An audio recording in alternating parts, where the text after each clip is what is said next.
সকলকে জানাই নমস্কার।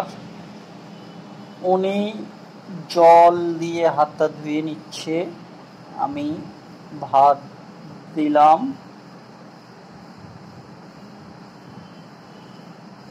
মুখ ভালো করে ধুয়ে নিচ্ছে, সবজি দিলাম, ডাল দিলাম। আমাকে জিজ্ঞেস করছে যে আমার বাড়ি কোথায়।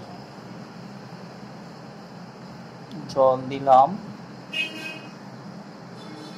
ওনাকে জল আমি এক্সট্রা করে বেশি করে ঢেলে দিয়ে দিচ্ছি গরমের সময়, তাই জল পিপাসা লাগে। উনি খাওয়া শুরু করেছে, আমাকে জিজ্ঞেস করছে বারে বারে যে তোমার বাড়ি কোথায়। সকলে ভালো থাকবেন, সুস্থ থাকবেন, এই মনস্কামনা জানাই। ধন্যবাদ।